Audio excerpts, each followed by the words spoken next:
So without further ado, ladies and gentlemen, Mr. David Icke. David, welcome to the program. Thank you very much. Pleasure. All right. Well, it's good for you. Good to be here. And, there's so much to talk about, David, and there's so much to get into.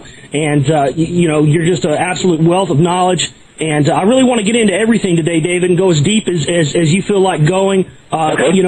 as far as what is going on, especially with all these different societies, your new book and things like that. Really, my first, right out of the gate, I really don't have any canned questions, David. I really wanted to just let you kind of go where you would like to go today. And at the same time, I'd really like to know right now, especially since we're in the beginning of a new year, David, what is really at the forefront of David Icke's mind right now, and what do you see formulating in the coming year?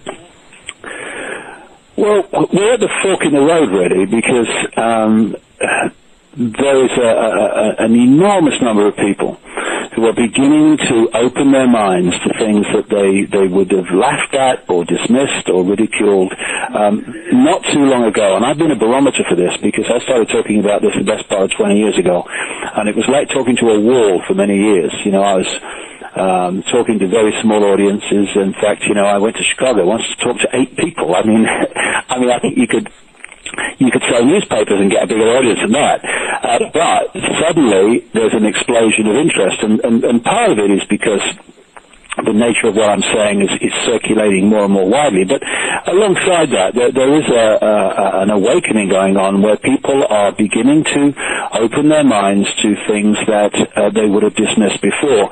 Because one of the great ways that people are controlled is by suppressing the information that people receive about what is possible.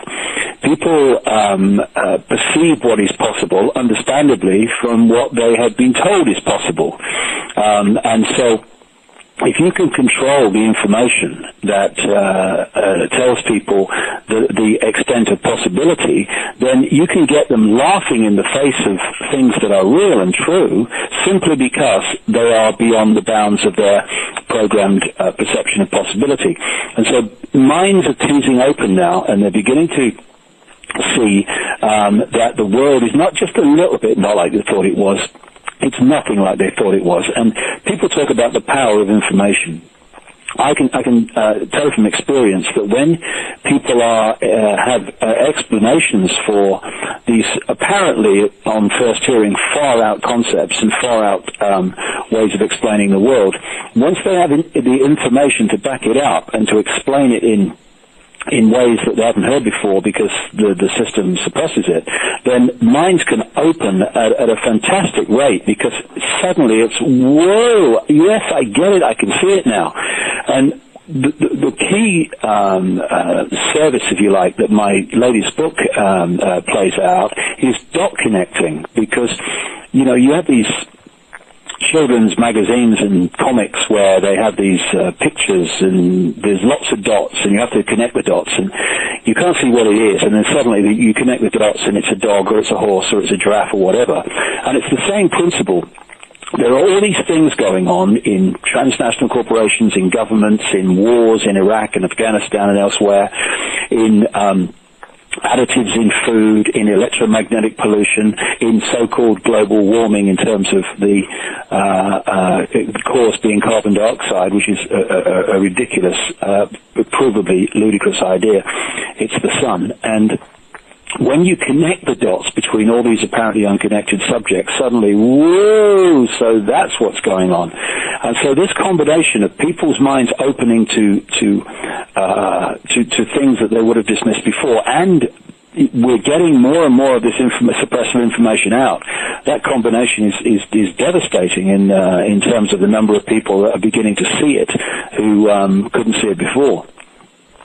And that's really the thing, David, is the fact that when you break through that perception, it's what you couldn't get. If you were only able to get through maybe a minute amount of information to someone before, once you find that one key issue with someone that breaks open their paradigm, then you're able to get through and get a ton more information in that you weren't able to get across to that person before. Exactly, and there's no better example than a few centuries ago. The perception was, the status quo belief was, that the earth was flat. And when you pointed out, or people pointed out, it was round, one of the reactions was, how can it be? Because people on the bottom would fall off. Because no one had talked about the law of gravity. So once you introduce the law of gravity, people go, oh, I can see why the Earth can be round now. And this is the period that we're in, where all this suppressed information, thank goodness, coming out through the Internet, programs like yours, is starting to show people that these apparently, on first hearing, incredible revelations about the world are actually supportable once you see a greater spectrum of information than you're getting through the mainstream media and mainstream education and all the rest of it. I mean, how incredible can it be that I can tap this table next to me and it seems as solid as anything, and yet it can't be solid because it's made of atoms, and atoms have no solidity. You know, this is the great head-scratching thing. How can this solid world be made up of atoms that are just pockets of energy and have no solidity? The answer is because the world isn't actually solid. It has the appearance of solidity because we are constantly decoding electromagnetic fields and energy fields and thought fields into this holographic reality that we think is real and solid, but it's not. It's a construct that is going on in our minds. It's the same principle as I look out my window now and I can't see episodes of Friends or the news or whatever coming through the trees. But if I press the zapper button and I tune my television to one of those frequencies that those programs are being played out on, bingo, up on the screen they come. They're pulled out of the ether, out of the atmosphere, and I suddenly am seeing pictures. Now, the same principle is what we do with our reality. We are decoding frequency fields, thought fields, energy constructs into a holographic reality that only exists in our minds. It doesn't actually exist outside of that, just as programs only exist on the television screen. You look at the Internet, we think of the Internet as graphics and websites and text and colors and all this stuff, but the only place the Internet exists in that form is actually on the computer screen. Everywhere else there are electrical circuits and all the rest of it. And it's the same with our reality. The only place that it exists in this physical, so-called physical solid world that we think we're experiencing is actually in our minds when we decode it. And there's an amazing story. It's not amazing, but it is. If you come from the perspective of the world is solid and everything is kind of real as we experience it. It was a story that I've told in one of my books, and it was told originally by a guy called Michael Tober, who wrote a brilliant book from a scientific perspective called The Holographic Universe, where he pulled together the scientific supporting evidence that this whole world is a holographic illusion. And he told the story of a party that his father had for friends, and they had a stage hypnotist come along. And the stage hypnotist got people to do, you know, the things that they do, eat an apple, or eat a potato, rather, and think it was an apple. Now, the way they can do that is they implant into the subconscious mind the belief, the sense of reality that they're eating an apple. And this is the thing, we don't taste with the tongue, we taste when the taste buds have communicated their information to the brain, which decodes it into taste. This is why you have things in this big additive in food called monosodium glutamate, which is described as a flavor enhancer. How it works is to trick the brain into decoding more taste in the messages that it's receiving from the tongue than is actually there. Flavor enhancer, it's tricking the brain. They know how this stuff works. And so when we look with our eyes, or think we do, the eyes are passing information to the brain, which then constructs reality in places like the visual cortex.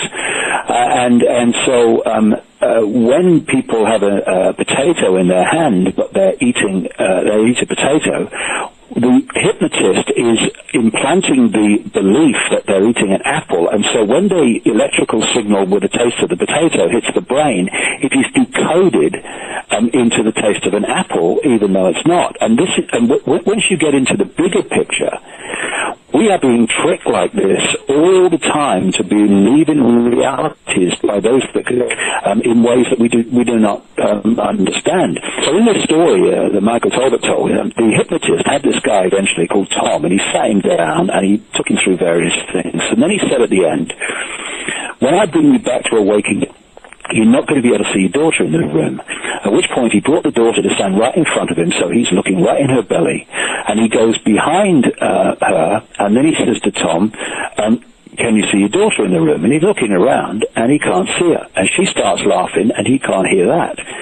The hypnotist then put his hand in the small of her back, on the opposite side of her from her father, and said, Tom, can you tell me what I'm holding? And he looked at him like strange, because it was so obvious. Well, you're holding a watch. He says, there's an inscription on the watch. Can you read it? And he peered forward. He read the inscription. Now, from the perception of reality that we are given from birth to death through the mainstream media, through mainstream science, and through mainstream education, what I've just described is impossible, but it's not. Because what had happened is that the reality is that is a energetic reality. It's magnetic fields, electromagnetic fields. It's an energy construct, and we are decoding that into holographic reality. Now, when the hypnotist has implanted the belief into Tom's brain that his daughter's not in the room, what that does, it acts like a firewall in a computer. People in China can't access vast amounts of the internet because it's firewalled off to stop them accessing it. And it's the same principle. So this guy, Tom, once he's in that programmed state from the hypnotist, his eyes are bringing in the information to the brain of everything in that room, of the walls, of the other people, of the furniture, of the pictures. And they're all being decoded into a holographic reality, which he's experiencing, except one energy field, which is that of his daughter.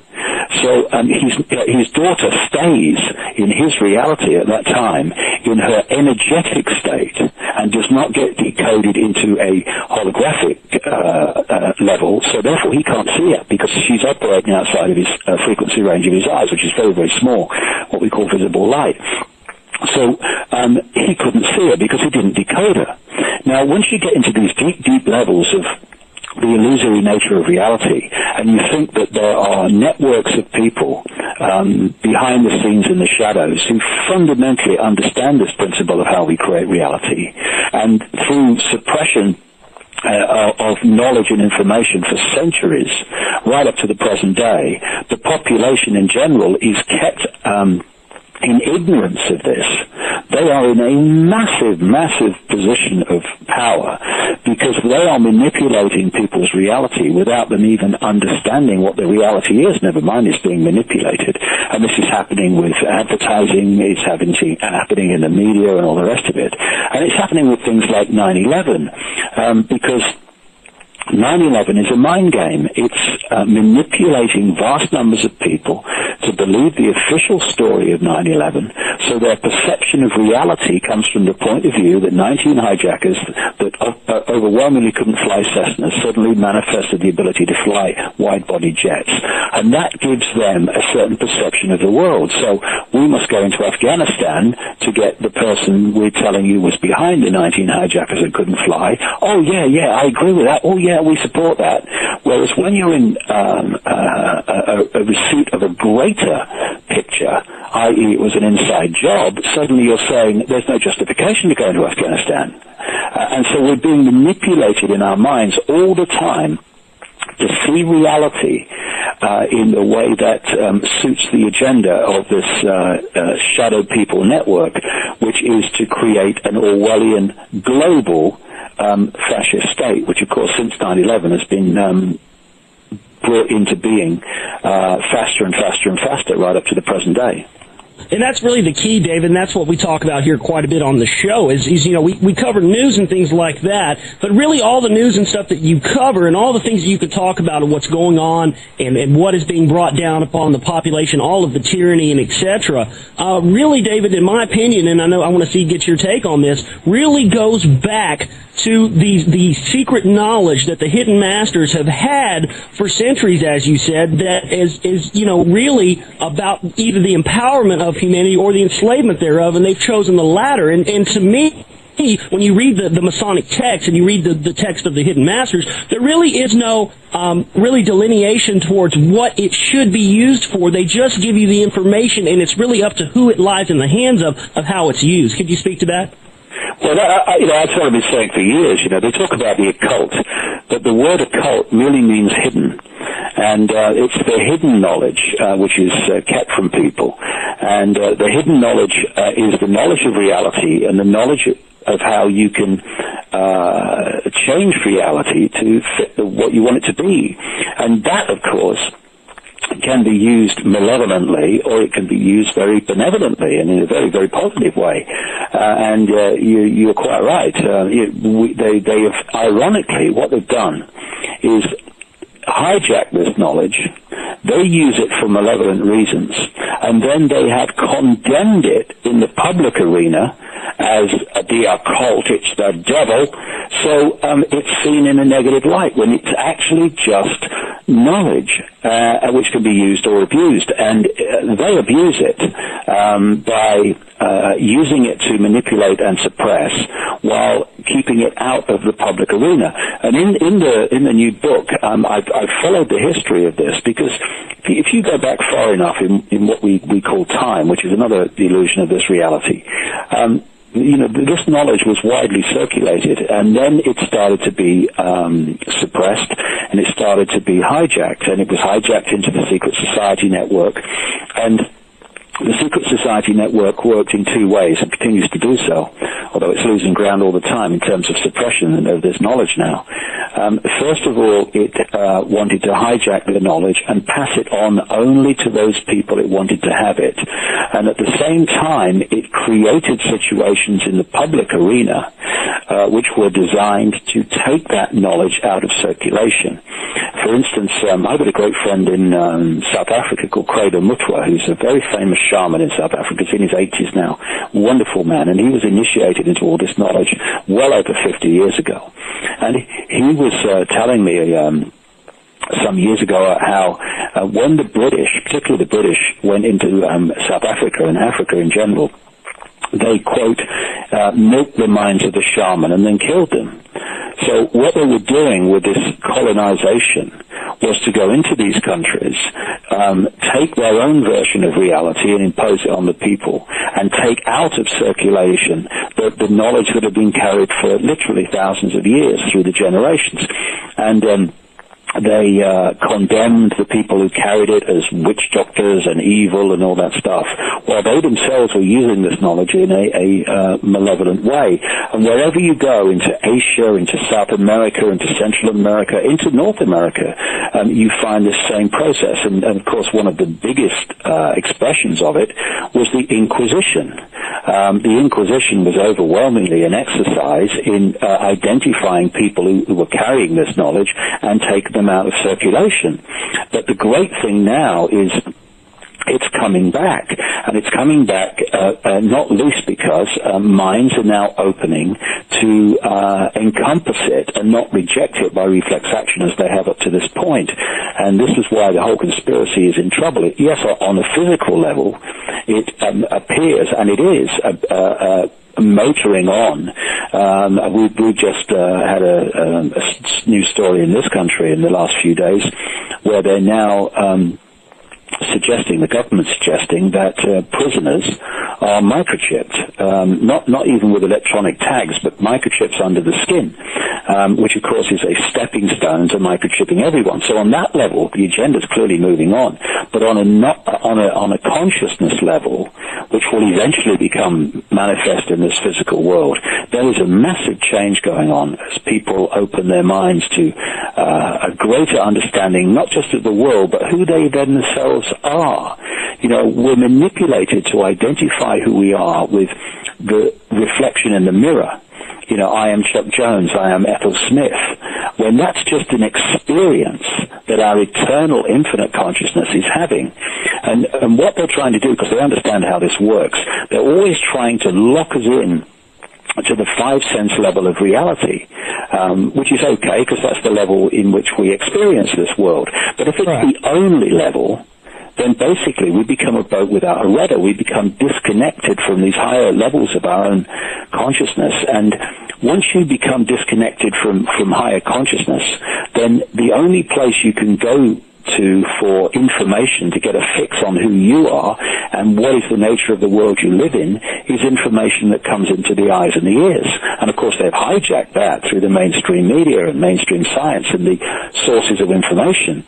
So as people get locked into 5 sense reality, they get locked into what I call body consciousness, and they get locked into the illusion that they are their bodies and they are their name and they are their job, when they're all experiences that their consciousness is having. It's not who they actually are.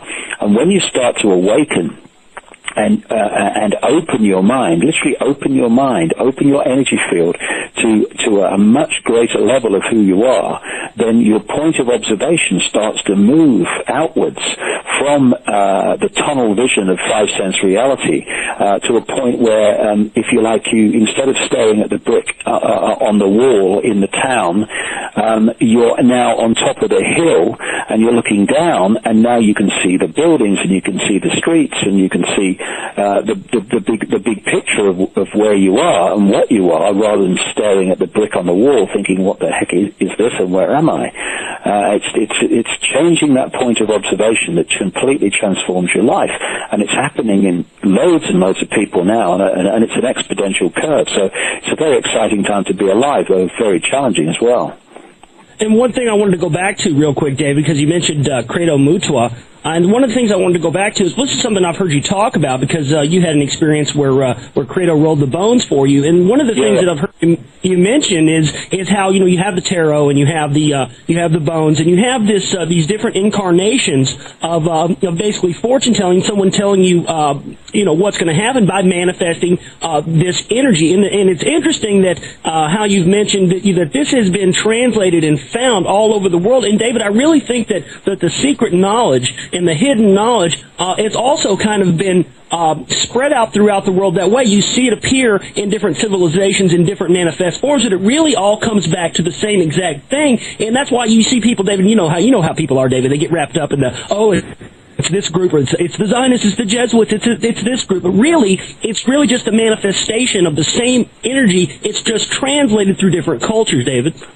Yeah, see, it's very clear to me, after nearly 20 years of research, that there was once a global society, and that global society had a global knowledge, and it was brought to an end by vast cataclysmic events, which are symbolized in the Bible by the Great Flood. But if you look in any culture, biblical or non-biblical, all over the world, you will find accounts of the Great Flood, or great cataclysmic events, which basically brought an end to that global society.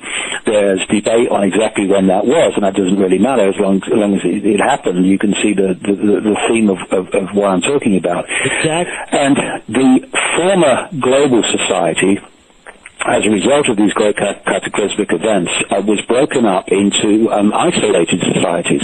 And of course, those isolated societies began with the original knowledge, but because they grew in their own way and developed their own character, the way they expressed that knowledge changed as time passed, and they expressed it in different ways. As you quite rightly mentioned, I was with Credo Mutua over the last few years, and he's thrown the bones. Now, what that is, for people who haven't come across this, they have carved bones into different symbols, some with symbols on them, and some the whole bone is carved into a symbol, and they put them in a basket, and you put your hands over them so that they can connect with your energy field. Going back to what we were talking about earlier, about everything being an energy field, I'm looking at the bones in the basket. What I'm really looking at, outside the decoded version of reality that I am experiencing through the brain, is I'm looking at energy fields in that basket. And those energy fields, once you create something as a symbol to symbolize something, that symbol and its energy field carries the energy of what it's symbolizing, because everything is thought. I symbolize this as this concept. Okay, that starts to resonate to the energy field of that concept or that symbol. And so when you put your hands over the bones, you're putting your energy into those bones. What's actually happening is those energy fields that we call the bones are connecting, and it's like what I call a vibrational magnetism. It's like magnetism in its own form. It's connecting to your energy field, and so it's those symbols that represent things about you connect with your energy field and become a representation of it. So before he throws the bones, where they finish on the floor is already decided by in the basket, and it's like you have a magnet that can repel things and push them away, and you can have a magnet that pulls things towards it, and it's the same principle. That the whole way that the bones fall on the floor and where they fall in relationship to each other and how far apart they are and in relationship to everything is a form of magnetism that makes it do that. And I remember Crowder threw the bones once 3 times for me, and he just threw them on the floor, and this little bone, every single time, came towards me and stopped between my feet. And there were loads of bones that could have gone anywhere. And I said, what's this represent? He said, that represents the astrological sign of Taurus, which is what I am. And you know, you couldn't do that by coincidence or by statistical chance. I was watching this happen, and just to finish the story, what he does then is he reads the bones from his training over endless years to tell you what your energy field carries. And of course, you know, we are experiencing the linear world through the conscious mind, and we think that seeing the future is impossible. But on other levels of ourselves, the future, or at least the projected future, the highly possible future, highly probable future, is already decided. And you can access that through these bones, which are symbolizing these deeper levels of your consciousness. And when I was watching that, I thought, this is just doing the tarot cards in other parts of the world. This is just throwing the rune stones in places like Germany. It's exactly the same principle. It's just that, as like I say, these isolated societies originally went their own way. They used the original knowledge that they all had in different ways, and therefore it manifested in different ways. You had tarot cards, you had throwing the bones, you had throwing the rune stones. And when you are given a choice, for instance, of tarot cards, and you pick that one, pick that one, pick that one, and pick that one, pick that one, well, you may think you're doing it randomly, but what's actually happening is the same principle as the bones in the basket. Those tarot card symbols, these different cards, symbolize different concepts. And those concepts within your own electromagnetic field, your own field of consciousness, are connecting in to those cards that carry the vibration that relates to things within you. And so you pull that card instead of the one next to it. You pull that card instead of the 1, 2 ones down. And hold that thought. We got to take a quick things. commercial break real quick. So hold that thought, David, right there. We got to do a quick commercial break. This is the Global Reality on the TruthNet Radio Network. Stay with us, folks. We're with David Icke.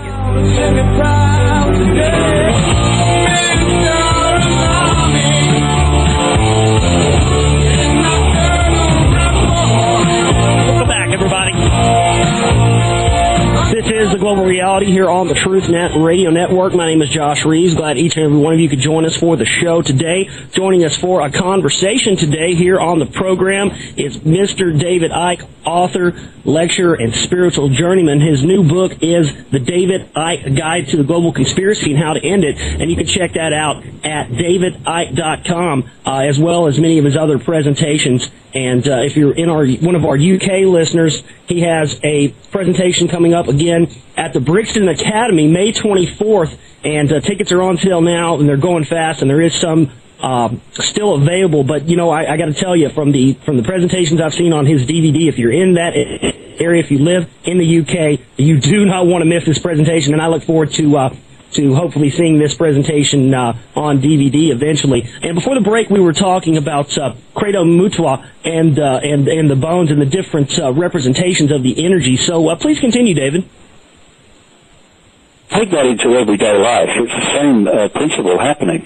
This magnetic attraction based on vibrational sympathy, vibrational harmony. So we have these things where we go, oh my goodness, what a coincidence, fancy seeing you here.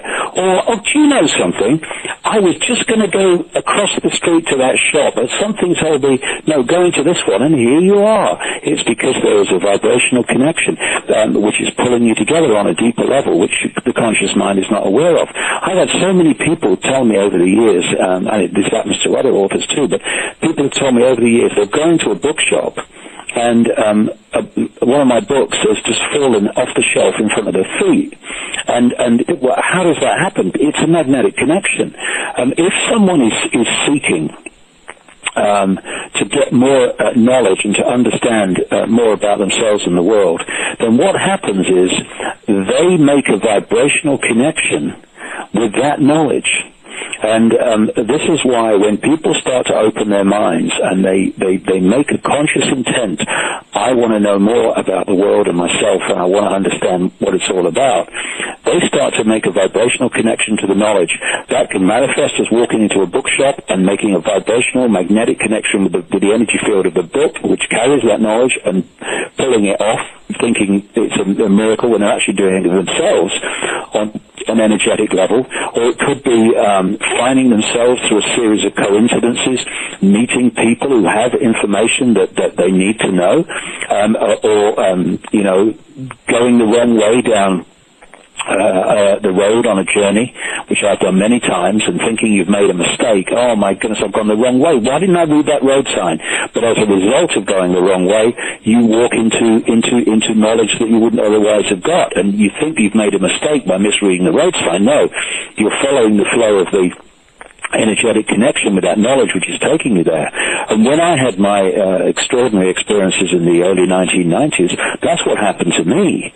Suddenly, I found myself just walking into incredibly coincidental situations where the knowledge was just presented to me through people, through reading the right books, or coming across the right experience. And anyone can do this once they have that intent, because that changes the magnetic field they're putting out, and therefore that attaches itself to corresponding magnetic fields. And this is also why when people have these, if you like, transformations of consciousness, in other words, their minds open, they start vibrating on a different level. And what then happens is so many people who have been in their circle of friends and acquaintances up to that point start to drift away, and new people start to come into their lives. Why? Because they have changed energetically, magnetically, if you like, and what they were pulling into their lives in terms of energy fields, because that's what we are as people and places and experiences, suddenly change because the magnetic frequencies changed. So instead of attracting that, it starts to attract something new.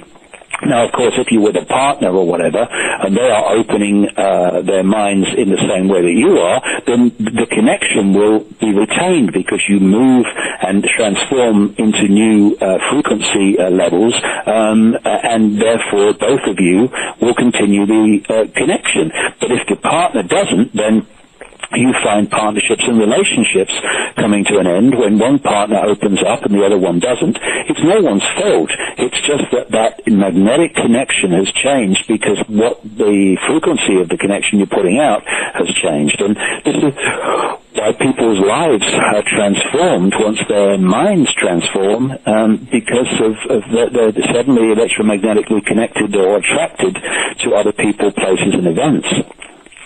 And that goes back to what we were talking about at the beginning of the program, David, was, how we're all led to believe that this is all some sort of big mess and that the world is just one big, long string of coincidences and that, everything is a big mess and it all happens on accident and there's no design to anything. But when you really look at it, David, everything does have a connection and everything does happen the way it is intended to happen. But again, we're manipulated and led into belief that, this is just one big mess and don't believe in coincidence. When in reality, when you really start to get at it, David, no one comes to this type of information unless they are supposed to, and at least that's what I believe.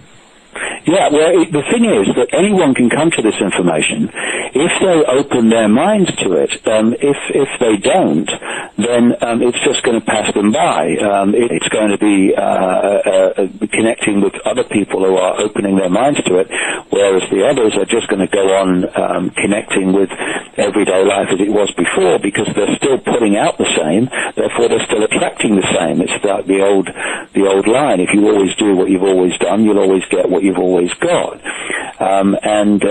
So it's we that have to change by intent of what we want to do and where we want to go and what we want to achieve and what we want to understand, and then we'll start attracting that in. If we don't, then we'll just go on with our lives. Another interesting thing is that when you are very closed-minded and you are very limited in your perception of reality and possibility and who you are, what that literally does, that closed mind, is it closes you off from the full magnitude of magnetic energy that you could be projecting.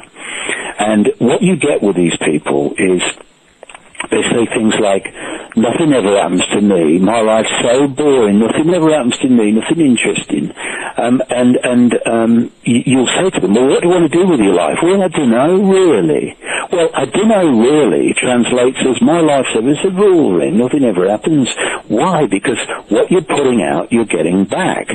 And when, it's the same analogy as you've got a tiny magnet which can pull a few iron filings like an inch across a table. Or when you open up your mind, you are allowing in levels of consciousness, levels of energy that have terrific magnetic power, and they can start attracting to you in great detail the people, places, lifestyles, experiences, coincidences that you need to achieve what you want to achieve. Like you want to understand more. Well, okay, connect to the knowledge comes into your life. It's almost you don't have to go looking for it. Once you've made that intent, it comes into your life in a series of incredible coincidences. That's what's happened to me. I've been able to put this extraordinary tapestry of information together over the last 20 years, not because I'm some genius who's, intellectually known where to go to find it. No. I have just opened my mind to what I want to achieve. I want to know what's happening in the world, and then I want to communicate it. And extraordinary coincidence has brought the information to me. It's not my genius. It's my open mind that's done it. And anyone can do it if they open their minds to it and stop living a life of limiting themselves, of thinking they are Ethel Jones or Charlie Smith, and realizing they are experiences, and what they really are is infinite consciousness, which they can open to anytime they choose. So this is the difference between being a little magnet pulling the iron filings across the road and being a giant electromagnet that can pull a bus across the street. And the difference is, my life's ever so boring, and a fantastic life of constant, amazing coincidence that pushes you along the road of knowledge at an incredible rate. And anyone can do it. It's a case of, are you going to open to it, or are you going to close it off? And one of the things, David, that I really wanted you to touch on for us is how far, and give us a little perspective of just how far you've come and what your experience is and how much you know now compared to that first appearance back in the early 90s, the first time you were on the Wogan program. Well, what happened to me was towards the end of the 1980s, I was a national spokesman for the Green Party, and I was a national television presenter with the BBC and news and, well, sport then, but I was news earlier. And I had this, I've always been open-minded, and I've always rejected religion, and I've always rejected the mainstream scientific version of reality, which is it's all like a cosmic accident. I mean, someone brilliantly said, if this is a cosmic accident, it is the equivalent of a hurricane blowing through a scrapyard and somehow assembling a 747, please. So I rejected both of those things, but what was the alternative?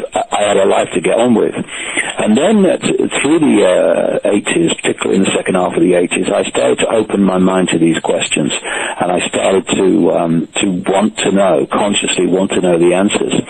And in the latter part of the 80s, about the year 1989 actually, I started to suddenly have this feeling that I was working for the BBC at the time, that whenever I was in a room alone, I was not alone. There was something there. But what?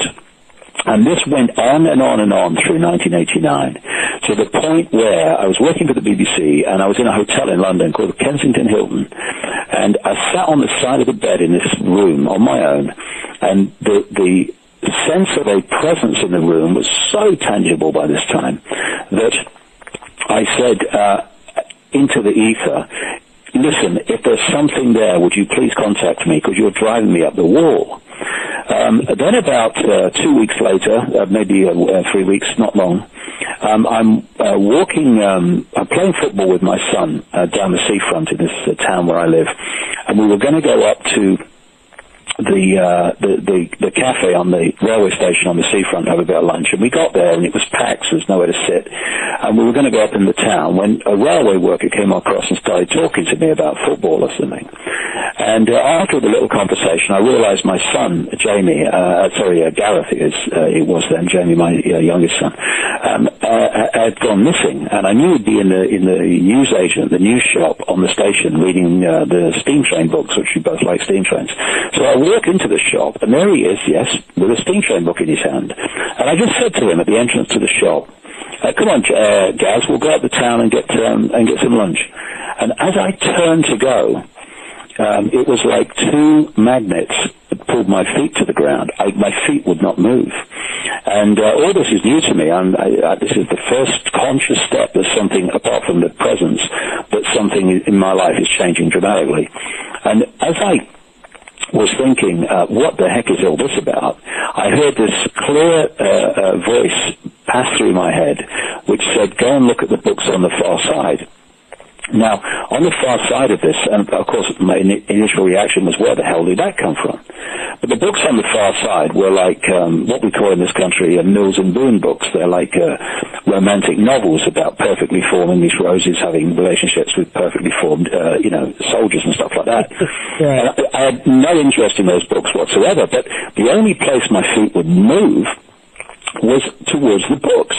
So in a complete bewilderment, I go over to these books, and in the middle of the Mills and Boon is this book with a woman's face on the front, a woman in her 50s, and I turned it over because I was attracted to it, because it was the only one that wasn't Mills and Boon. And on the back, the blurb talked about the fact that she was a psychic and she was a hands-on healer and all this stuff. And what I felt immediately was, well, I wonder if this lady would pick up, because I've never met a psychic before, I wonder if this lady would pick up what the heck this thing is around me and, this presence. So I wrote to her. I read the book in 24 hours, found it very interesting, and I wrote to her and I went to see her. The first 2 times she was doing the hands-on healing, because I have arthritis, and that was the excuse. I didn't say to her, I've got this presence around me, I wonder if you know what it is. I said nothing. All I said to her was, I've got arthritis, medicine can't help me, so maybe you can, I'd like to try it. And that's all she knew. The 3rd time I went, I only went 4 times, she's got her hands near my knee, about 10 inches from my knee, and just just chatting away, and then suddenly she just says out of nowhere, "My goodness me, I've got to close my eyes for this one." This is powerful, and launches her head back and starts telling me that she's seeing this presence, this figure in her mind, this projection from another dimension, which is saying to her to tell me things about what I'm going to do. And I was going to go out on a world stage, and I was going to reveal great secrets, that there was a shadow across the earth which had to be lifted.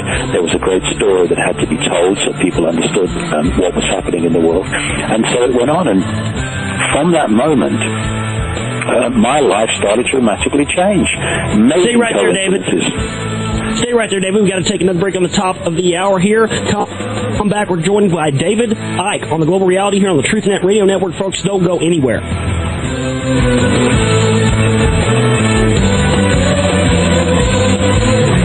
The superfood for you and your family. This one's just for me. Yeah, just me.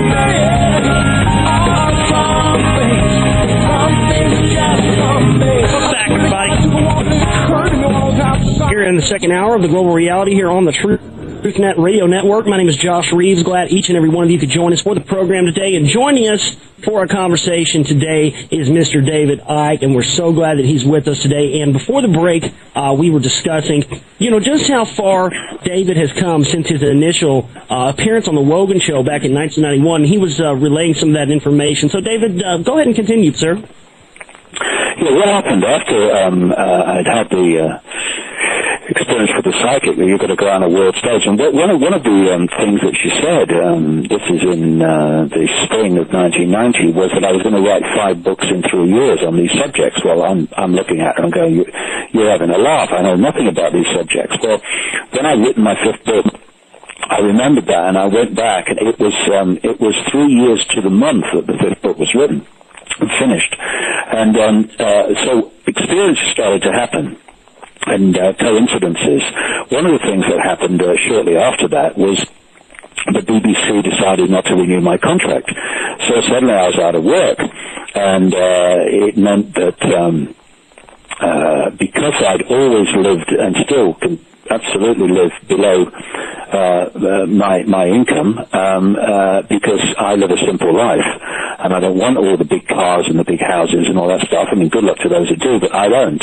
It meant that I had a little bit of money in the bank from my television career to actually go for this full time, at least for a while, without earning any money, although it got a bit worrying after a while, because nothing was coming in and lots was going out. But it allowed me to go for this, to follow this journey through 1990.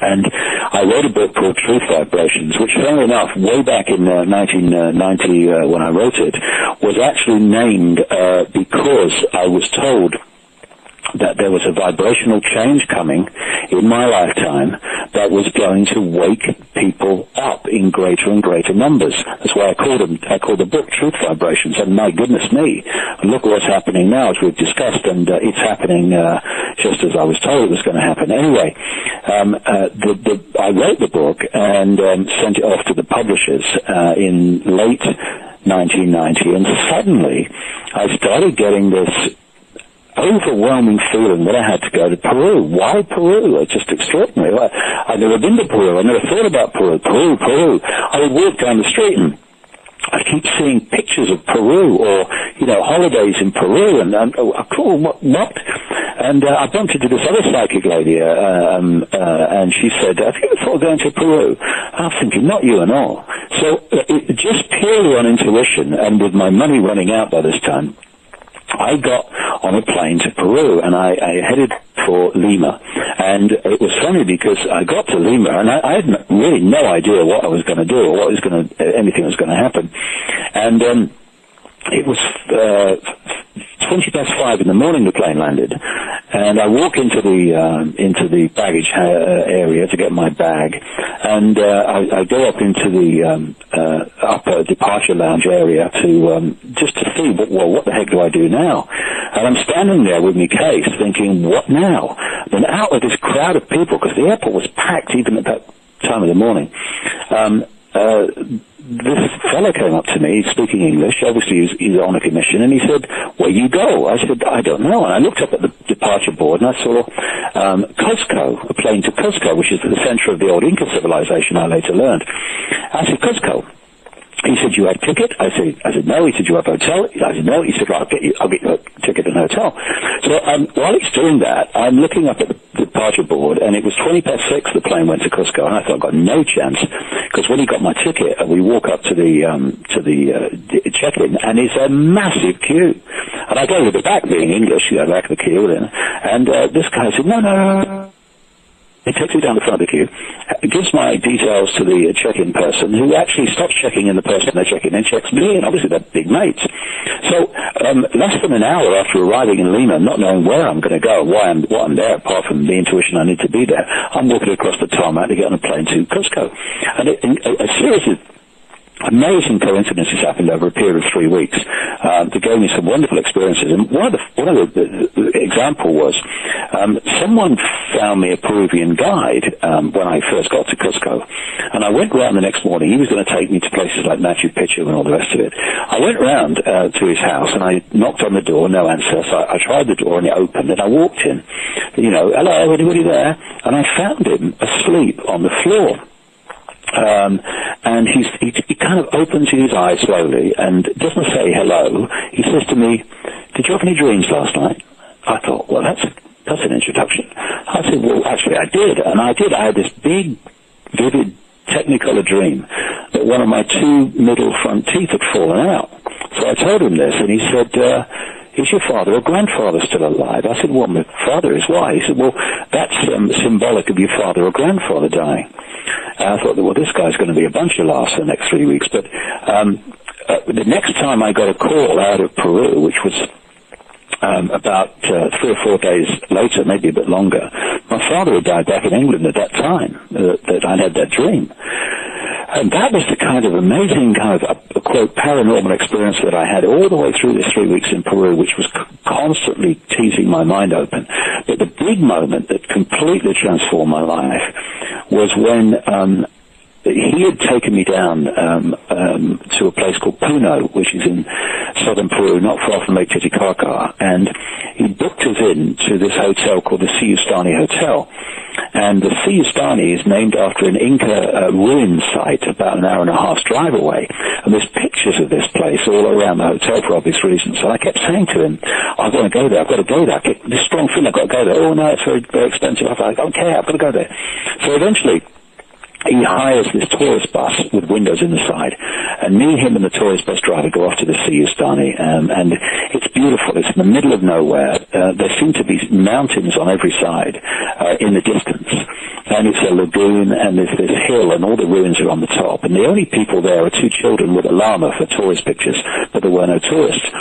And I went around the ruins for about an hour, and it was very nice, but it didn't even begin to match the power of the urge I had to go there. Anyway, so I get into the tourist bus to go back, and I'm feeling quite disappointed. What was all that about? And I'm looking out the window and daydreaming away, thinking about goodness knows what. And suddenly I see this mound to my right, about 3 minutes down the road from Siustani, and I looked at it, and all I could hear in my head as I was looking at it was, "Come to me, come to me, come to me." And I'm thinking, what? So I told the guy to stop. I said, "I'm just going up that mound, I won't be a minute." Well, I was actually about an hour or more because of what happened. I get to the top, and on top of this mound is this circle of standing stones, which I couldn't see from the road. It's about waist high, the stones are. It's like a mini Stonehenge, similar feel, but much smaller. And I thought, this is interesting. I walked to the center of the mound, and I'm the circle rather, and I'm looking across back to Siustani, a beautiful sight in the distant mountains. And suddenly I get the newsagent again, only with massively more power in the feet. I'm feeling this really powerful magnetic pull in my feet, and then energy, as I now understand it, but didn't then, started to go into the top of my head and down through my body, and it was like a drill, like an electric drill going through my body. And then I felt energy coming up from my feet and out through the top of my head, so there was a two-way flow. And then my hands went out, my arms went out at about 45 degrees to my body, without me making any conscious decision to do it. And I'm thinking, what the heck's going on here? And I heard two voice sentences in my head, but of course they're not voices. They are telepathic projections of thought, which you decode into a voice. That's what your brain does. This is why if it happens to an Italian, he decodes it into the Italian language, and I decode it into English. The actual communication is thought, not voice. Anyway, these two sentences, the first one said, they will be talking about this 100 years from now, and I'm thinking, what? And the second one was, it will be over when you feel the rain. Now, I'm standing there in a clear, cloudless, blue Peruvian sky with a piercingly hot sun, and I'm being told it will be over when you feel the rain. It just seemed more and more crazy to me. Anyway, I couldn't move, and this energy got stronger and stronger to the point where eventually my body's shaking. And over a period, time disappeared. There was no time, but working it out later, it was about an hour or so that I was in this state. And it was like driving a car where you're daydreaming away and you're in another state of consciousness, and then you come back to consciousness and you think, crikey, where did the last 2 miles go? Because you've been driving the car with your subconscious mind. And I was doing that all the way through this hour, where I'm every now and again coming back to consciousness, and then just drift away into something else. And one of those times when I came back, I noticed that over the distant mountains there was a light grey mist. And as it unfolded, this light grey mist became a dark grey mist. And I started to realize it was pouring with rain over the distant mountains. And what happened was that this this rainstorm, came out of the mountains towards me. And it was, people, weathermen talk about fronts. Well, this front had a straight line. There was a straight line of cloud coming towards me. It was like pulling curtains across the sky. And the rain was pouring down from these clouds like stair rods. And I watched it coming towards me, this like wall of stair rod rain coming towards me slowly. And by this time, my body was shaking all over the place because the energy was going through it. And eventually the rain hit me, and when it did, the energy stopped. And I staggered forward, my legs were like jelly. My arms that had been in that 45 degrees in the air from my body all this time, and I'd felt nothing. Certainly my shoulders are agony, as they would be. And there was energy pouring from my hands and pouring from my feet. I had crystal. I went into a place called Glastonbury, which is like the British Sedona, about a week before I went to Peru, and I had this funny experience because I walked into this crystal shop just to have a look at it, and I didn't have much money for the reasons I've described, and then the owner comes from around the counter, picks up this enormous quartz crystal and gives it to me. I said, "Oh, that's very nice, mate." I said, "But I can't afford that." "Oh, no, mate." He said, "You have that. I think you're going to need that for some reason." And I had it with me, and I had my hands around it for the next few hours, just taking the energy out of my hands, which was pouring out. And I couldn't sleep that night because the energy's continuing to pour from my feet. What happened as a result of that is my life absolutely transformed. I came back to England in a bewildered state at what was happening to me, but what was gathering more and more was an enormous explosion of information, of concepts, pouring into my conscious mind. And it was happening on such a scale, it was like pressing too many keys on a computer, and the computer freezes and says, "I can't compute this, I cannot filter this and process this, I'm freezing." And so when I got back to England, for about 3 months, if you'd have asked me my name, I'd have checked, or what planet I was on, I'd have asked somebody. And it was in this period, as you mentioned earlier, that I was asked to go onto the biggest talk show in Britain, the Wogan Show, in a state of utter bewilderment.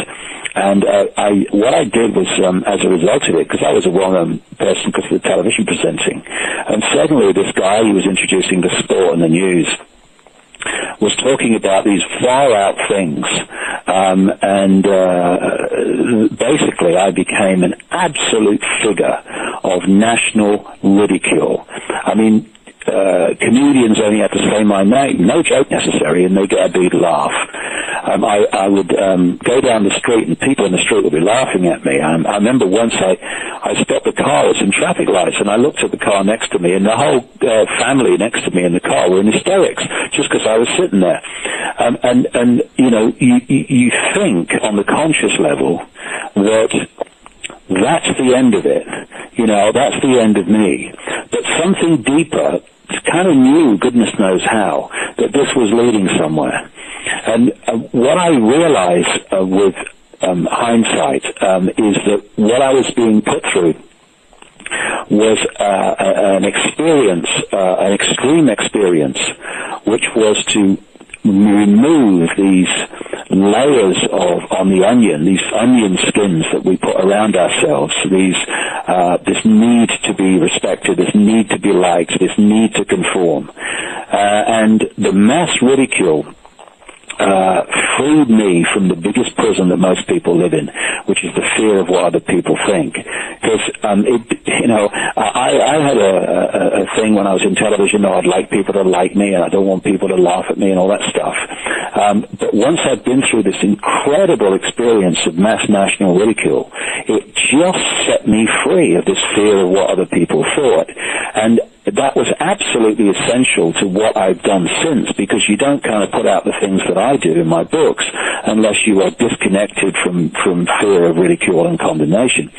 And what I've realized as I've looked at my life is we live life in the conscious mind in the way that someone in a boat going down a river can see the next turn in the river. And so you are all the time judging your experience from the perspective of the step you're taking at that moment. Higher levels of your consciousness can see the whole journey from source to sea. It knows that although you might be having great challenges at this time, and you can only see the next turn on the river, so your life's over in your experience. Actually, what you're having is an experience that is going to set you free for something further down the river. And I've said it in my books, I've learned that life has this ability of presenting your greatest gifts brilliantly disguised as your worst nightmare. It happened to me. And, another analogy of this that we experience is, we can be kind of paddling the canoe down the river, and for some reason we get taken across to the shore, or someone stops us and says you can't go any further, and or the water washes us to the shore or whatever. We get out and we're angry and we're frustrated because we're attached to the outcome. We wanted to get so-and-so down the river by nightfall, and something's gone wrong, and so I'm angry and I'm frustrated. And then you're sitting on the shore and someone comes up to you and says, "You were lucky, What do you mean I was lucky? Do you know there's a massive waterfall around the next corner of that river? And if you had gone on, you'd have been finished, mate." And then you go, "Oh, I've been lucky." No, you've been guided by higher levels of your consciousness. It's just that it can see from source to sea, and you can see the next turn in the river. And those two points of observation of life are so dramatically different. And what the system does, it wants to lock us in to the next turn in the river level of perception and observing the world, because then it can control us, because it's suppressing the understanding of the bigger picture. Whereas what the awakening is doing is it's giving us this much greater picture of life, so that you don't judge experience in the same way. What is a terrible experience? It's happening for a reason, and at some point you'll find it. Because we are what we are, whether we're highly successful or whatever. We are what we are, not despite what has happened to us, but because of what has happened to us. Everything, what we liked and what we didn't like, they're all part of the journey to lifting the veil and seeing the nature of what's being kept from us. It's amazing, David, and I just want to kind of switch gears here for a second, because I wanted to ask you a question just from me personally, just because of some of the research that I've done, and I know that some of the research that I've done really meshes with a lot of things that you've done. I've done an extensive amount of research on a group here in the United States, a very secretive group called the Council for National Policy. And essentially what this group is they're made up of high political figures, the evangelical right, and different political figures of our group, people like Tim LaHaye, people on the evangelical right like Jerry Falwell. You have people like Dick Cheney, George Bush, etc., being keynote speakers. And one of the things that I found, David, in researching this group, is you have people like Phyllis Schlafly, all these different people that meet in secret 3 times a year. No one ever goes and looks into their group. And these are the people that really formulate the ideas of the military-industrial complex and these ideas for genocide in the Middle East and etc. And one of the interesting things I found, David, is that almost all of the members of this group, of this highly secretive evangelical right group, are all Merovingian bloodlines. And it's just amazing to me. Can you speak to that? Yeah, one of the things that started to become clear, and I didn't know why at the time. What happened was that immediately these series of coincidences started from about 1990 onwards, particularly 91, 92.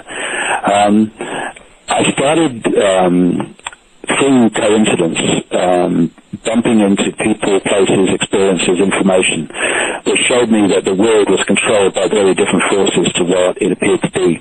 And in the early days, it really was focusing on the structure of control today. And then the coincidences started to switch, and they started to switch to, okay, when did this start? And I started to go back into, as far as I could, to find a point where this network began. And I got comfortably back to the time of the Crusades, when the Knights Templar and people like that appeared, the Knights of Malta or whatever they're called today. And I kept going back, and eventually I'm thousands of years BC. And I start to pick up bloodlines in places like Sumer and Babylon, which of course is now the land we call Iraq, which is very important historically to these bloodlines. It's not just oil and all the rest of it that have gone into Iraq. It is actually a very significant piece of land, Mesopotamia, the land between 2 rivers, historically to this network. And Egypt and other places, you can pick these bloodlines up, and other parts of the world too, but it seemed to be very significant, this area of what we now call Iraq. And then you can follow these bloodlines through to become the Roman Empire, from the Babylonian Empire. Eventually, these bloodlines moved north into northern Europe, and they interbred with the blue bloodlines of that area of the world. And one of their manifestations was a royal bloodline, as they called it, called the Merovingians, in what we now call France. And all the surviving royal families of Europe appear to be Merovingian. Very large numbers of famous, significant people, including presidents in America, keep coming up to be Merovingian bloodline. The people that started the Mormon Church, Joseph Smith, Brigham Young, Merovingian bloodline. The people that started the Jehovah's Witnesses Church, the Watchtower Society, people like Charles Taze Russell, Merovingian bloodline. And it just keeps coming up over and over again. And, if we're going to get into some real far-out stuff here, but, let's do that. The next question was, of course, what is the Merovingian bloodline, and what are these bloodlines, and what's the obsession with bloodline? Because there clearly was. It's not just snobbery that these elite bloodlines going back to the ancient world obsessively interbreed with each other. So then I start picking up all over the ancient world, including Sumer, this recurring story of a non-human race or races that had interbred with humans to create a hybrid bloodline. And this hybrid bloodline became known as the demigods, the middle people between the gods as they were perceived, and humans. And these bloodlines became what has become known as the blue bloodlines. They became the royal families and aristocracies of these different cultures. I talked to Credo Motra, who, of course, comes from Black Africa and carries the knowledge of that culture to the present day. And why I met him was I came out with a book called The Biggest Secret, and which first talked about this interbreeding between a non-human race and humans, creating this hybrid bloodline. And I went to South Africa to speak, and I got this call from Credo Mutwa, and he said to me, how do you know? How do you know this?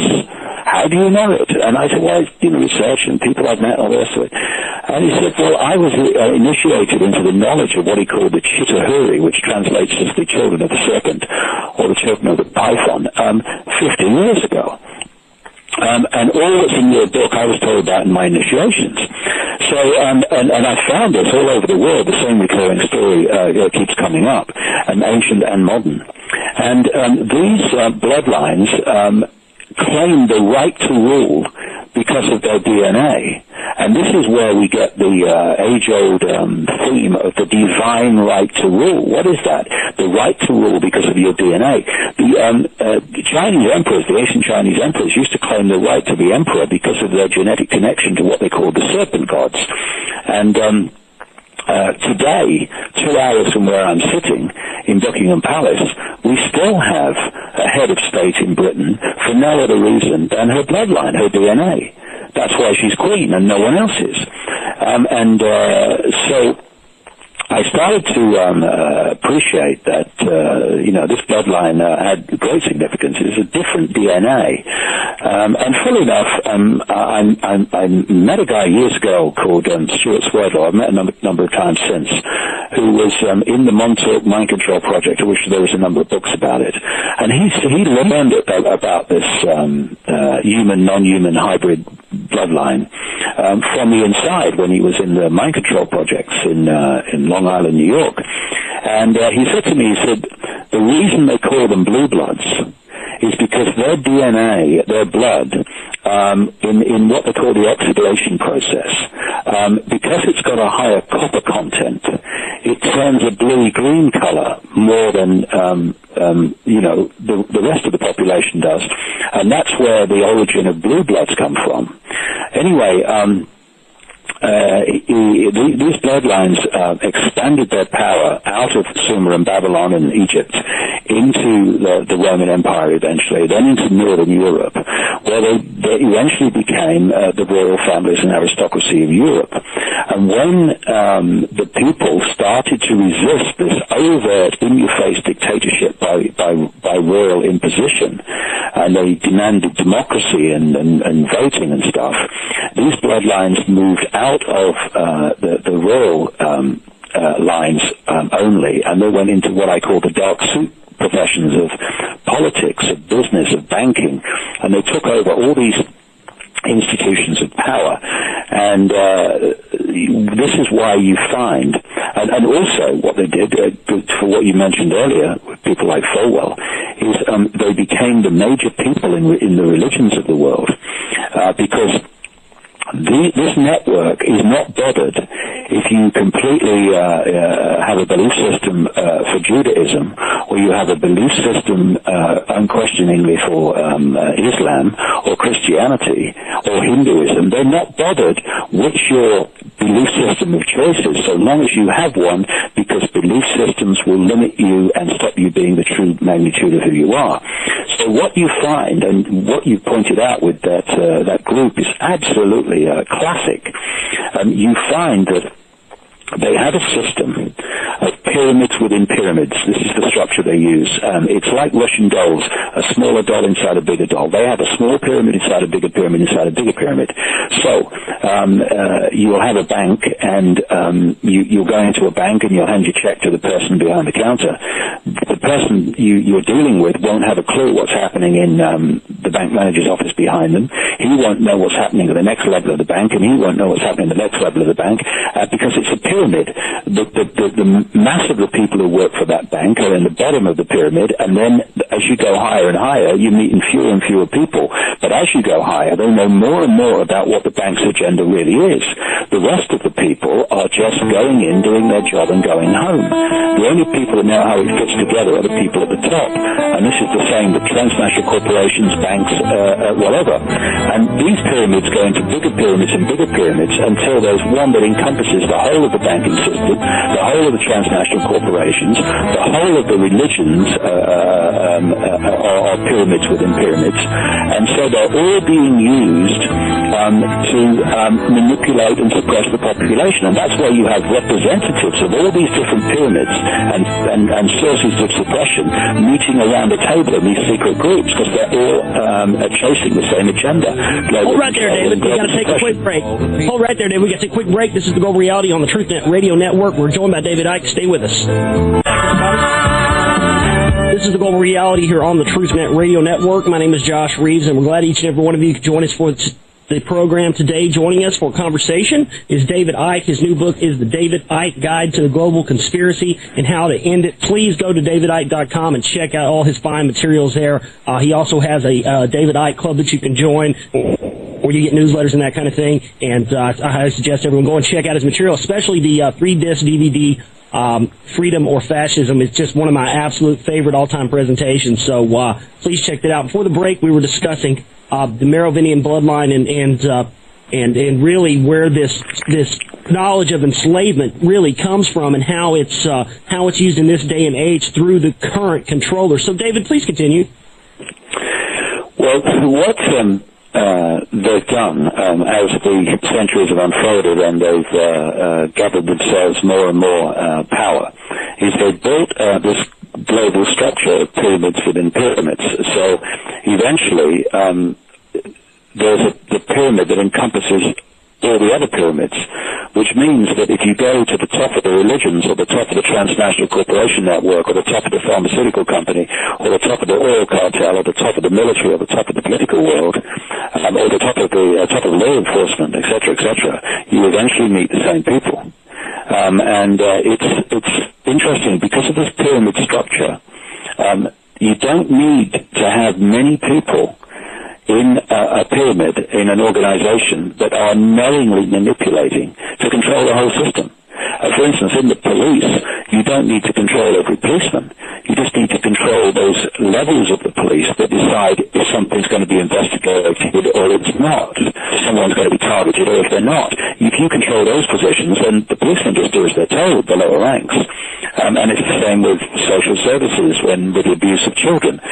You don't need to control everybody in social services, just that level that decides if this investigation of this alleged child abuse is going to go ahead or if it isn't. And this is how it works. You know, in a government, in America, you choose the president, which is real simple, because you make sure you fund the people that you want to get to the top, or you want to run for office, and then the one that you want to have in office. And of course, with the electronic voting, which is coming in now, that's becoming increasingly easier because they just program the computer. This is why electronic voting with no paper trail is just so ridiculous and outrageous.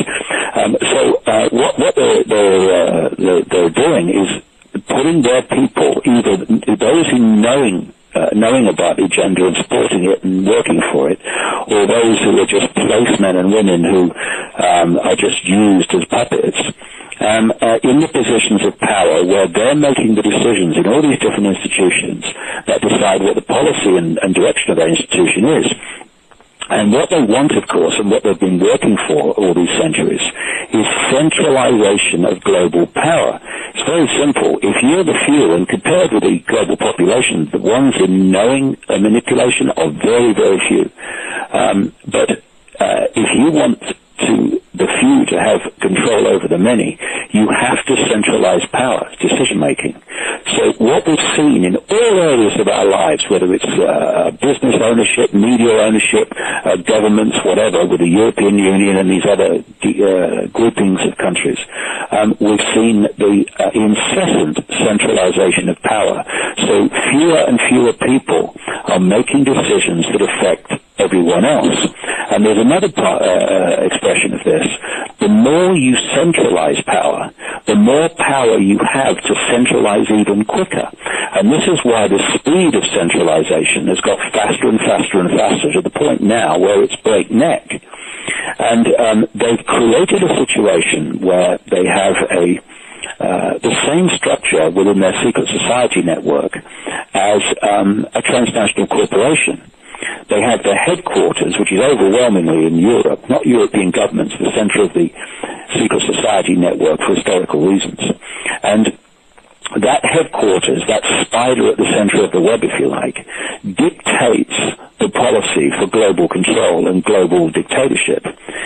In each country, America, Britain, whatever, they have their subsidiaries, like a transnational corporation has its subsidiaries. It's a subsidiary network of secret societies and secret groupings that are connected to the headquarters and are dictated to by that. And these different groupings in the different countries, their role is to manipulate their sphere of influence in whether it's religion, military, government, business, banking, whatever, to change that society in the image of what the central headquarters is dictating. And this is why, when you look around the world, you find the same legislation being introduced, sometimes even with the same wording in country after country after country, the same policy of centralization, the same destruction of freedom and more surveillance and control is happening in country after country after country because of this transnational corporation structure that they have. And you have the spider at the center of the web. That's what I call the shadow people that are really orchestrating all of this you never see. And then as the web goes out from the spider, each strand is a secret society or an organization working within the network. And the closer the strand is to the spider, the more secretive it is, the more exclusive it is. And so you get the people like the hierarchy of the Jesuits and the Knights of Malta and the Knights Templar and the upper echelons of the Freemasons are in those strands close to the spider. And as you come out from the spider, you eventually start to hit the organizations which directly start to interconnect between the spider's web and general society. And among these in America are the Council on Foreign Relations, which was created by the Rockefeller family in the 20s, I think it was. And then you've got the Trilateral Commission, which was created by David Rockefeller and Brzezinski, who's advising Barack Obama, by the way, in 1973. You've got the Bilderberg Group, which is a grouping of the top politicians and military people and intelligence agency people and what have you, and newspaper people, all the kind of people you were talking about, that groups them together for coordination of policy, and these organizations are the outer strands from the spider where they interact with mainstream society, and that's how the whole thing works. And it's very efficient, and it's also based on fear. Each level of the pyramid is terrified of the level above. You know, you've got a situation in a company where someone in the lower ranks will be frightened of the boss because the boss has power over them. They can sack them, or they can give them a hard time, or they can refuse to increase their wages or make them work overtime and all this stuff. Well, within this network of manipulation, the same thing happens. People are frightened of the people above them, and it's not because their wages might be not increased. It's because of the serious, often horrific consequences of not doing what you're told. There was, I don't know, you came across this years ago in America. I'm sure many people will have done, although it was only a B movie. I came across a movie involving Glenn Ford, and I think it was called The Brotherhood of the Bell, which was clearly just a pseudonym for the Freemasons and these secret groups. And it was a fascinating portrayal, because Glenn Ford played this character who was a stalwart of the Brotherhood of the Bell. And to cut a long story short, he was getting great benefits from being in this Brotherhood. He was getting lots of business put his way by the Brotherhood. His father was doing great because he was involved in the Brotherhood. And then eventually the Brotherhood asked him to do something that he really didn't want to do on behalf of the Brotherhood, because it hurt someone he was very close to. And he said no.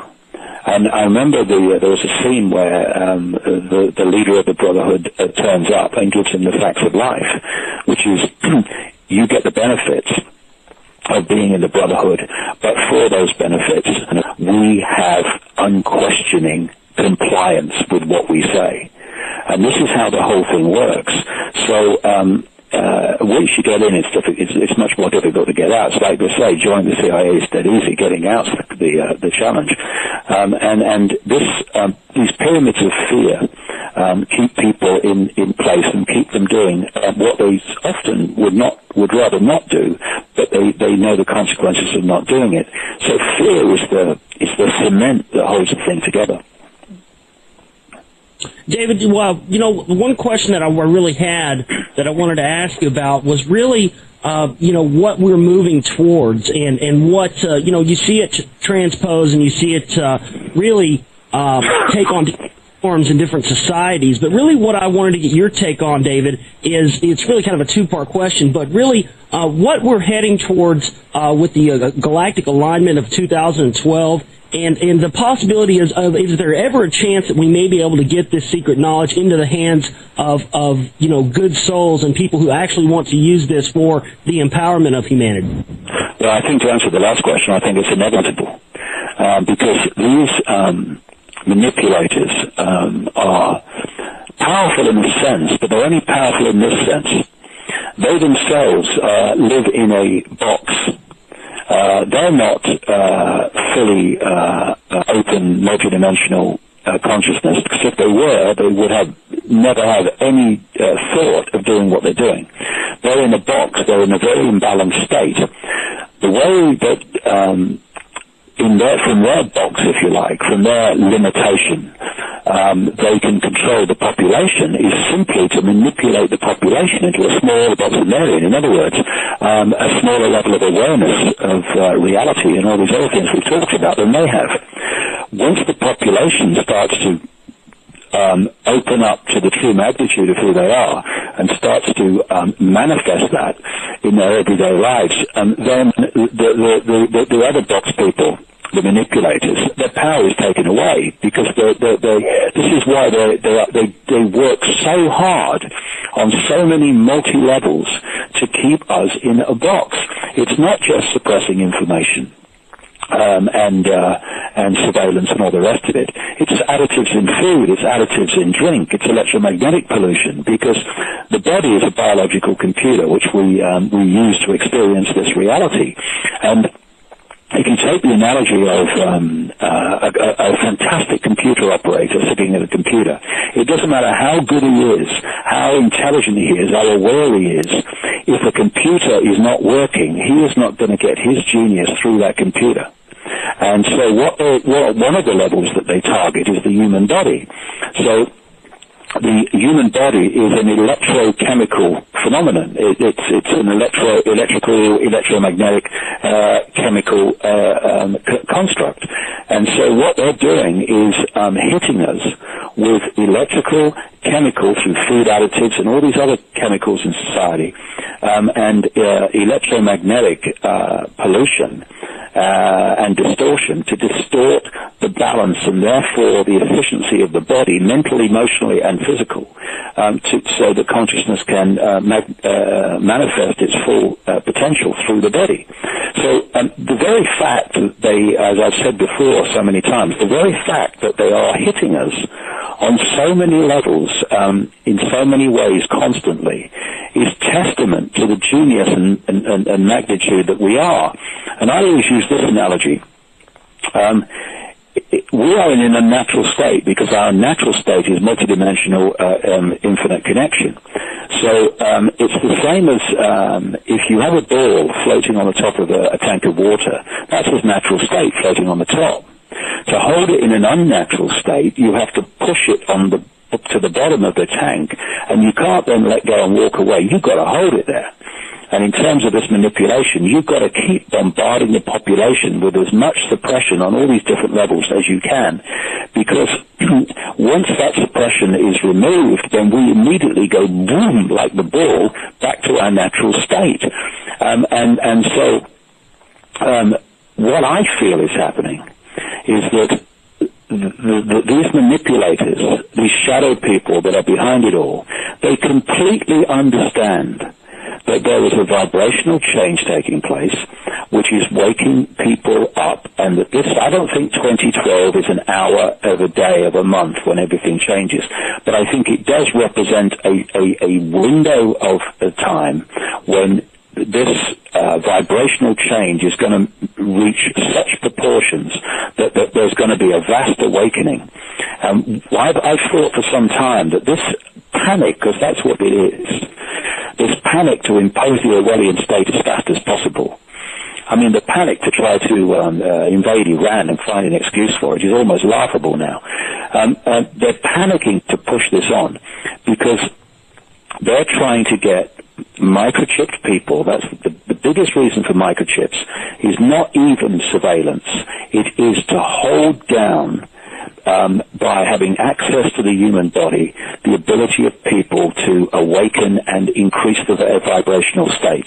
It's this whole edifice of the Orwellian state is they're trying to meet the challenge of this awakening that's happening so that they can keep as many people artificially asleep as they can through microchipping and through electromagnetic suppression and all the rest of it, and all the additives and what have you.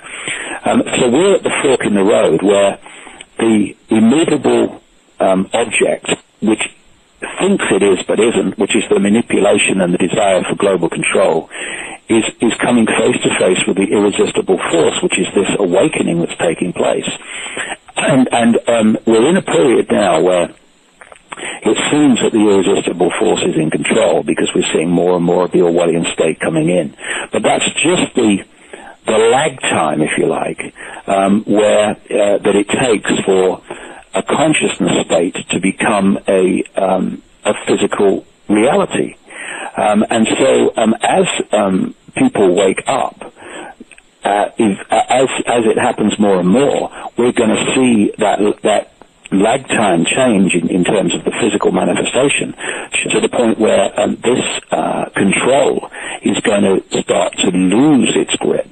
It seems now to be all powerful and all control, but actually that it's in its death throes, I believe, because and it's not going to happen tomorrow. It's going to take time to do this, and for a while it's going to seem it's getting worse. But consciousness is changing, and therefore its physical manifestation must change. And I'm extremely optimistic about the fact that this whole edifice of power is. While it seems that it's most powerful, it's actually in its death throes. It's in its final stages because it cannot exist when it is dealing with a population that is open its consciousness to its greater levels of potential. It can only exist when it closes down people so that they operate on a fraction of their potential. While we act like sheep, we can be penned. When we act like lions, we cannot be penned in a sheep pen. And that's the way that I think it's going to unfold. But for a while, it's going to seem to get worse because, you know, this consciousness shift is going to take time to manifest itself in physical change. And I absolutely agree with that because, David, I think that's what you see happening now, and that's also represented in the text, and it's also represented in the symbology. You see this represented in the Freemasonic symbology, even back to the Sumerian symbology with Enlil and Icke and the dark and the light. I mean, you see this same paradox portrayed, so it lets you know that there is a period of dark and there's a period of light, and this is also transposed throughout all the energies in the universe. I'm not telling you anything you don't know, but, you know, I mean, that's what it is. Everything is represented by these forces, both manifesting during certain periods of time, and it just so happens that we are kind of in that middle ground between the dark and the light. Yeah, it's kind of funny because if you look at global warming, it's supposed to be caused by carbon dioxide, which is, you know, you talk to cutting-edge scientists in their various disciplines who, for obvious reasons, never get access to microphones and platforms, and they'll tell you in great detail why carbon dioxide pollution is not causing global warming. What's happening is that there is increased radiation from the sun. And when you look at the graphs, the correlation between the increase in sunspot activity, these great explosions of energy on the sun which travel through the solar system to the Earth, and Earth temperature going up, it's like two magnets following each other up the graph. It's so obvious. And there are periods when there is less sunspot activity, and they're the periods when we go into cooler periods, and then there's more sunspot activity, and then the temperature goes up. For instance, the graph of temperature, if you go back about 800 years, they had what they call the medieval warm period, when the temperature was higher than it is today, and there was no carbon dioxide coming out of factories and cars and all the rest of it. So where did it come from? Of course, it was nothing to do with carbon dioxide. It was the radiation from the sun. They then went from the medieval warm period into what they call the Little Ice Age, when the Thames River in London used to freeze over and used to have ice fairs on it. It was so cold. You still see it depicted in some Christmas cards. Then sunspot activity was very low, and then it started to climb. And it climbed, and Earth temperature climbed with it right up to 1940. From 1940, sunspot activity dropped, and so did the temperature from 1940 to 1975, to the point where the BBC in the 70s were doing documentaries on the dangers of the coming ice age. That's only the 1970s. And then sunspot activity started increasing from 1975 to the present day, and the temperature's gone up. It's the sun. And in the same way, you have these cycles, we have spring, summer, and seasons, we recognize that. But within this reality, there are bigger seasons, within bigger seasons, what you might call cycles. And it's the same with the solar radiation, which brings heat and cool, depending on the cycle. And it's the same with various energetic cycles. Some bring certain manifestations in our earthly experience, and some bring other manifestations. They're just different seasons, different experiences. And we're coming to the end now of one that was, I'm sure we'll think it was a very good experience when we're in some other dimension, but we're in a period now where we can have a bit of fun, I think, once this control is wrested from these people, and we can get back to experiencing the full magnitude of who we are in our daily experience instead of a fraction of it. And that is the thing, David, is that, we don't even know what it's possible to experience. Again, as you talked about at the beginning of the program, was how the five sense reality has been manipulated and been deformed into what we are allowed to know. So I think that what we're moving towards, in my opinion, based on what I've researched, is that we're moving into, as you described, a new level of perception, to where the old levels of perception, what we perceived as the given reality, is going to change, and that's what these people are afraid of, David. Exactly what they are, because that's a good summary, because to hold us in servitude, they've had to hold us into a limited reality. If they can limit the reality and limit what we think is possible, limit the extent of who we are and what we are possible of doing, then they hold us in that tiny little box. Once we break out of that, they've lost their control. It's like, if you hoard knowledge and you keep people in your, if you like, in your classroom in ignorance of it, you have power over them. But once the rest of the people in the classroom have the same knowledge that you do, or more, you've lost your power over them. And that's what's happening, is this knowledge awakens in people. And this understanding awakens in people, so we're awakening out of the frequency range that they have both constructed and manipulated it into. And that's exactly right. It just frustrates me, David, to see the mass amounts of people that continue to not want to wake up to this information and not realize what it is. But at the same time, we do have a mass amount of people now. I mean, especially compared to, say, for example, when you first started and seeing the mass awakening. Yeah, I mean, the thing is that if you've got symbolically quite thin concrete around you, then you can break out of that more easily, and you can remove yourself from that concrete cocoon. But if you have very thick, dense concrete, in other words, your belief systems are very, very dense and very all-encompassing of your sense of reality, then it takes longer for that concrete to break down. And so first of all, those that were, less programmed, less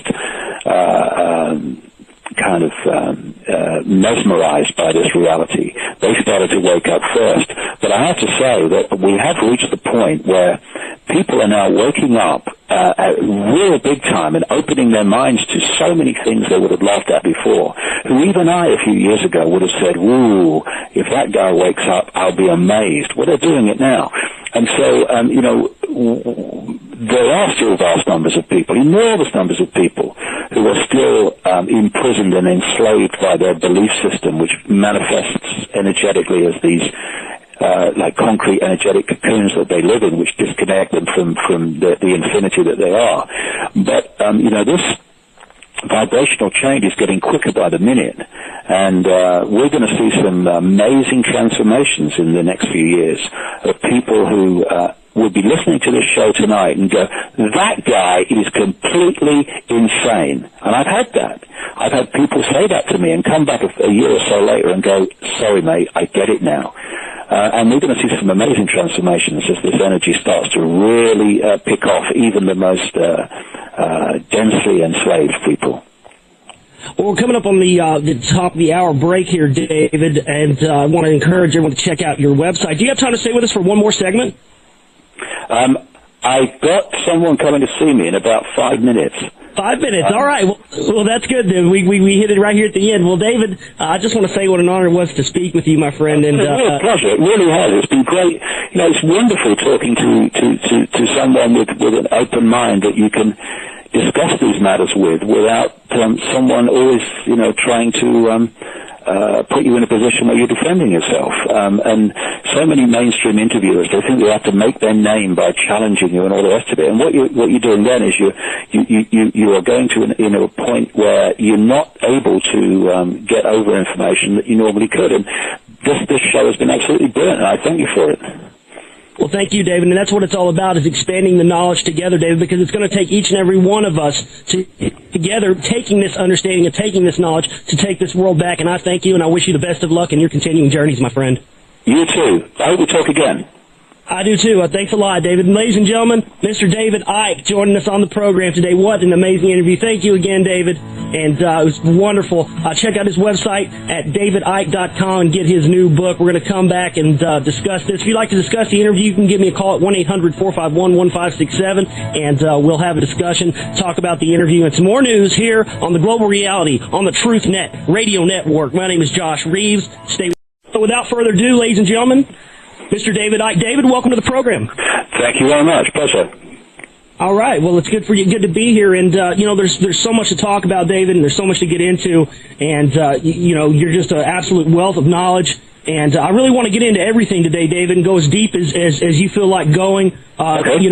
As far as what is going on, especially with all these different societies, your new book and things like that. Really, my first, right out of the gate, I really don't have any canned questions, David. I really wanted to just let you kind of go where you would like to go today. And at the same time, I'd really like to know right now, especially since we're in the beginning of a new year, David, what is really at the forefront of David Icke's mind right now, and what do you see formulating in the coming year?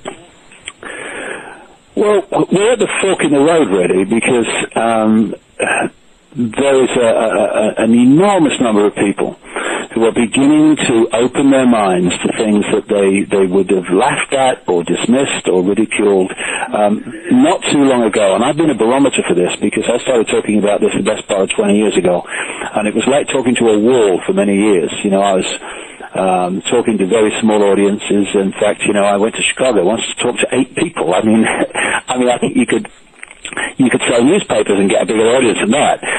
But suddenly there's an explosion of interest, and part of it is because the nature of what I'm saying is circulating more and more widely. But alongside that, there is an awakening going on where people are beginning to open their minds to things that they would have dismissed before. Because one of the great ways that people are controlled is by suppressing the information that people receive about what is possible. People perceive what is possible, understandably, from what they have been told is possible. And so if you can control the information that tells people the extent of possibility, then you can get them laughing in the face of things that are real and true simply because they are beyond the bounds of their programmed perception of possibility.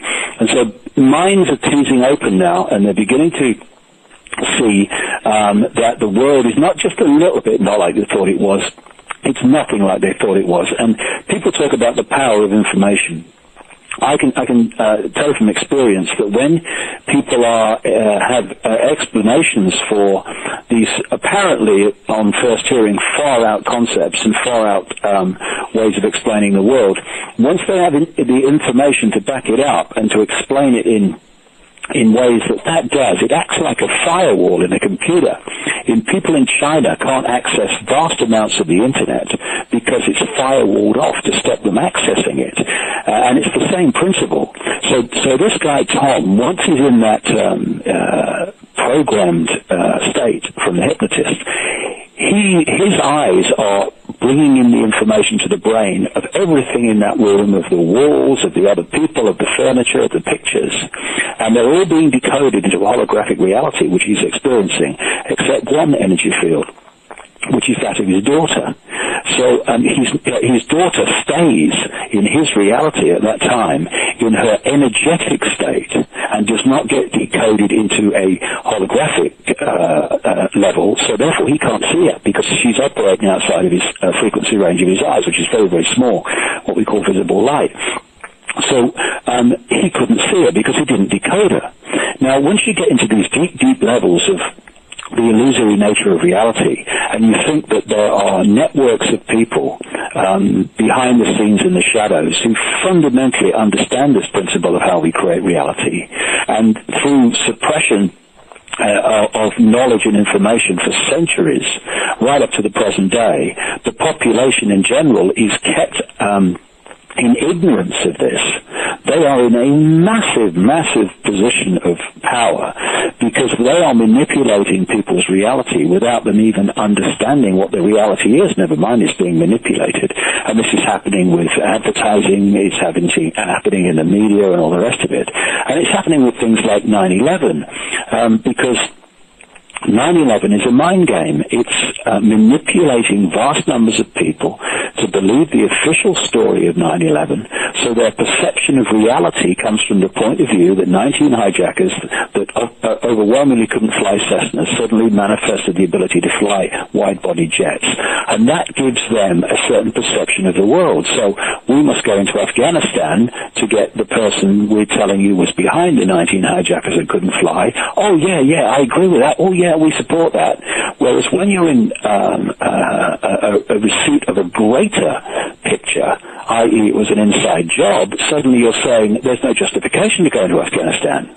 And so we're being manipulated in our minds all the time to see reality in the way that suits the agenda of this shadow people network, which is to create an Orwellian global fascist state, which of course since 9/11 has been brought into being.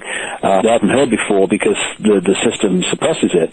Then minds can open at a fantastic rate because suddenly it's, whoa, yes, I get it, I can see it now. And the key service, if you like, that my latest book plays out is dot connecting, because, you know, you have these children's magazines and comics where they have these pictures and there's lots of dots and you have to connect the dots and you can't see what it is, and then suddenly you connect the dots and it's a dog or it's a horse or it's a giraffe or whatever. And it's the same principle. There are all these things going on in transnational corporations, in governments, in wars in Iraq and Afghanistan and elsewhere, in additives in food, in electromagnetic pollution, in so-called global warming in terms of the cause being carbon dioxide, which is a ridiculous, provably ludicrous idea. It's the sun. And when you connect the dots between all these apparently unconnected subjects, suddenly, whoa, so that's what's going on. And so this combination of people's minds opening to things that they would have dismissed before, and we're getting more and more of this suppressive information out. That combination is devastating in terms of the number of people that are beginning to see it who couldn't see it before. And that's really the thing, David, is the fact that when you break through that perception, it's what you couldn't get. You know, if you were only able to get through maybe a minute amount of information to someone before, once you find that one key issue with someone that breaks open their paradigm, then you're able to get through and get a ton more information in that you weren't able to get across to that person before. Exactly, and there's no better example than a few centuries ago. The perception was, the status quo belief was, that the Earth was flat. And when you pointed out, or people pointed out it was round, one of the reactions was, how can it be? Because people on the bottom would fall off. Because no one had talked about the law of gravity. So once you introduce the law of gravity, people go, oh, I can see why the Earth can be round now.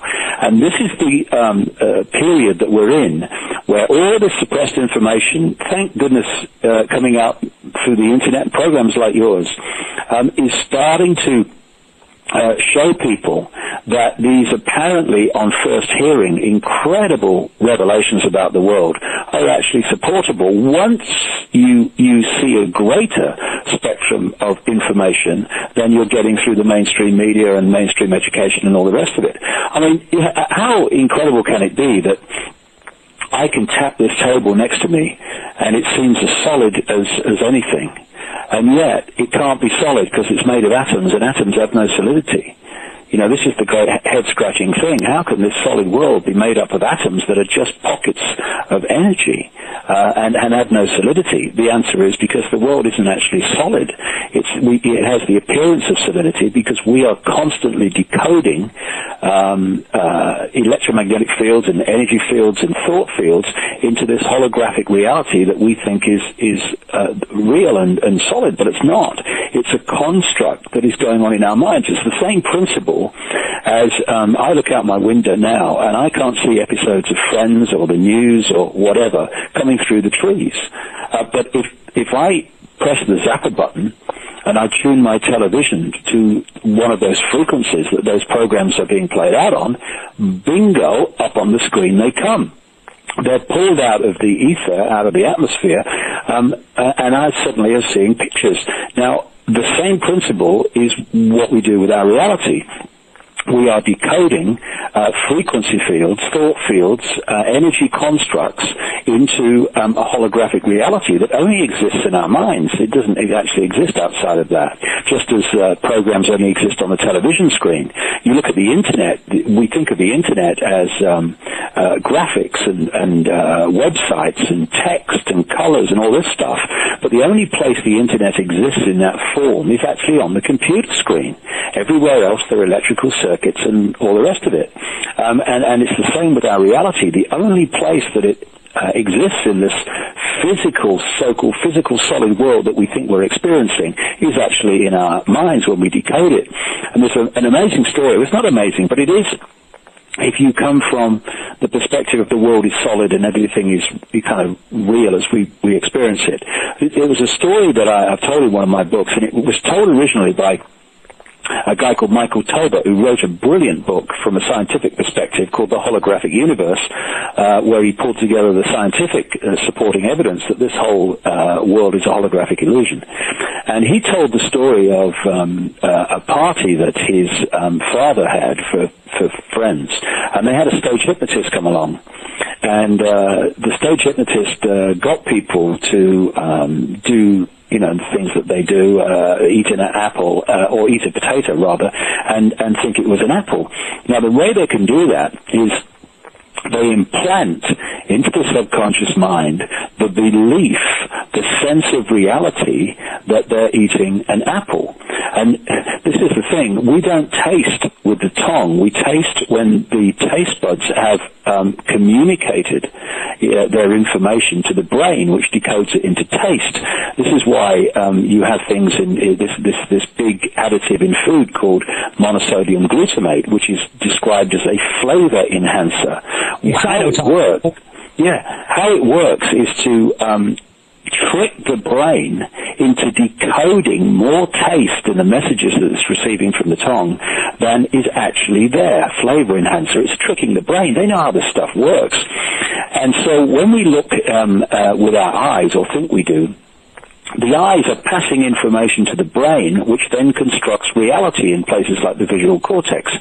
And so when people have a potato in their hand, but they eat a potato, the hypnotist is implanting the belief that they're eating an apple, and so when the electrical signal with the taste of the potato hits the brain, it is decoded into the taste of an apple, even though it's not. And once you get into the bigger picture, we are being tricked like this all the time to believe in realities by those that in ways that we do not understand. So in this story that Michael Tolbert told, the hypnotist had this guy eventually called Tom, and he sat him down and he took him through various things. And then he said at the end, when I bring you back to awakening, you're not going to be able to see your daughter in the room.